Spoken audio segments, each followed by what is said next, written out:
लड़के वाले, अभी तक आप लोगों ने पढ़ा कि नरेश जी अपने बड़े भाई साहब और पत्नी बेटों सहित भूवेश जी के यहाँ किसी तरह तंग गलियों से होते हुए पहुँच गए, जहाँ वो अपने बड़े बेटे उमेश, जो कि फौज में है, उसके लिए लड़की देखने आए थे। बस अभी किसी तरह टूटे फूटे हिलते डुलते सोफे पर बैठे ही थे कि तभी एक छोटा सा नाक बहाता लड़का दौड़ता हुआ नरेश जी के छोटे बेटे समीर की गोद में आकर बैठ गया। या क्या, ये लड़का तो अब आगे, यह क्या, ये लड़का तो बड़ा फास्ट फॉरवर्ड निकला। समीर की गोद में बैठकर अपनी तोतली भाषा में बोला, आप मेरी मोछा जी है ना? सुंडल है। इतना सुन चुलबुले स्वभाव का समीर हंस पड़ा। समीर उस लड़के के शर्ट में रखा रुमाल निकाल उसके नाक पोंछी और उसी की भाषा में बोला, तुम्हारा नाम क्या है? मेरा नाम शुभम है मोछा जी। अच्छा, कौन सी क्लास में पढ़ते हो? मैं ना नलछली में हूँ। तब तक शायद वो शुभम का बड़ा भाई था, जो उसका हाथ पकड़कर सबको प्रणाम कर बाहर ले गया।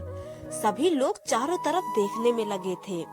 बैठक में एक काफी पुरानी दो बुजुर्गों की फोटो थी, जिस पर धूल खाती माला टंगी थी। एक किनारे पलंग पड़ा था, जिस पर मोटा सा मखमली गद्दा पड़ा था। शायद इस पर भूवेश जी के पिताजी सोते होंगे।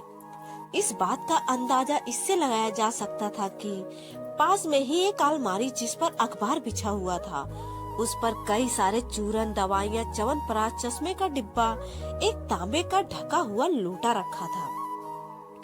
पास में ही खूंटी पर उनके सफेद रंग के कुर्ता धोती टंगे थे। पूरे बैठक में हाथ से बनी हुई कई हस्तशिल्प चीजें टंगी हुई थी, जिन पर पन्नी चढ़ाकर स्टेपलर किया गया था। आजकल के आधुनिक जमाने में ये देखना सभी को आश्चर्य में डाल रहा था। तभी इतने देर से बैठक में छाई चुप्पी भूवेश जी के पिताजी नारायण जी ने तोड़ी। ये जो सारी सजावट है, मेरी नातिन, मेरी लाली सुभ्रा ने की है। बड़ी होशियार लड़की है, जिसके घर में जाएगी उजाला कर देगी। मन में उमेश सोचा, फिर तो लाइट जलाने की जरूरत ही नहीं होगी। जब लड़की ही इतना उजाला कर देगी तो लड़की का नाम सुभ्रा था, जिसे सब देखने आए थे। नरेश जी और भाई साहब रमेश जी मन ही मन सोच रहे थे, ऐसी बड़ाइयाँ तो सभी लड़के वाले करते ही हैं अपनी बेटी की, इसमें कोई नई बात नहीं है। तब तक लड़की के दादाजी ने जोर की आवाज लगाई, अरे कहाँ गए सब, पानी तो लाओ।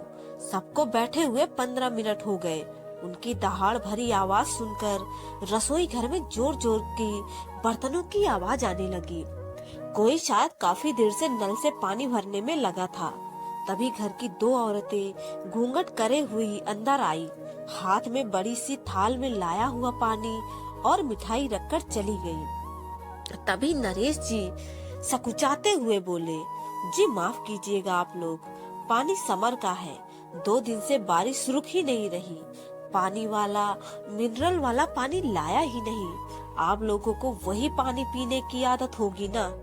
हम सब तो यही पानी पीते आए हैं।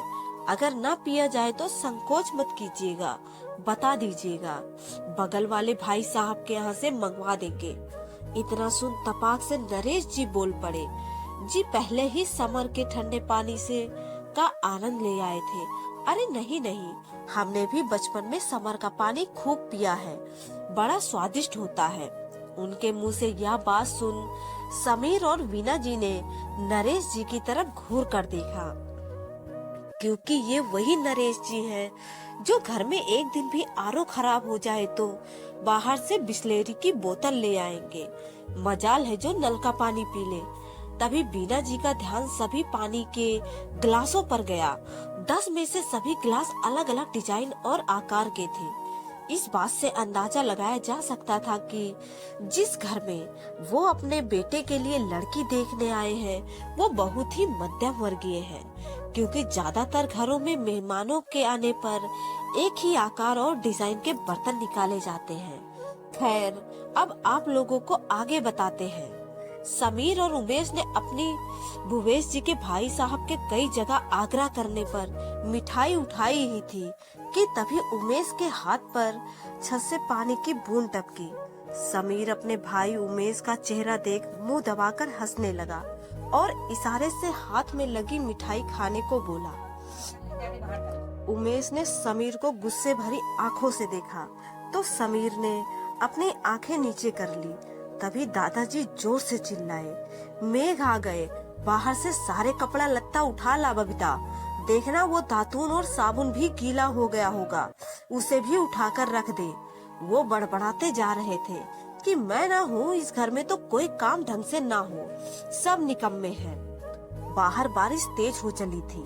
नरेश जी के भाई साहब रमेश जी के मन में तेज बारिश को देखकर बाहर दूर चौराहे पर खड़ी अपनी 4 पहिया गाड़ी की चिंता सता रही थी। तब तक उनके चेहरे पर भी पानी की 2 बूंदें आ गिरी। अब तो धीरे धीरे कई जगहों से पानी टपकने लगा। सभी लोग सिकड़ों से बैठे रहे। तभी भूवेश जी ने कहा, आप सभी लोग इधर पलंग की तरफ आ जाइए, मैं कुर्सी मंगवाता हूँ, यहाँ बैठ जाइए। ये बारिश भी बखत नहीं देखती, कभी भी चली आती है। आप लोगों को परेशानी हो रही होगी, माफ कीजिएगा। अरे नहीं नहीं, इसमें परेशानी की कोई बात नहीं है, पुराने घरों में अक्सर ऐसा हो ही जाता है, भाई साहब, रमेश जी बोले। तब तक नरेश जी की निगाह दादाजी के पलंग के नीचे रखे थूकदान पर गई, जिसे लड़की के ताऊ जी ने अपने पैरों से पलंग के नीचे खिसका दिया था।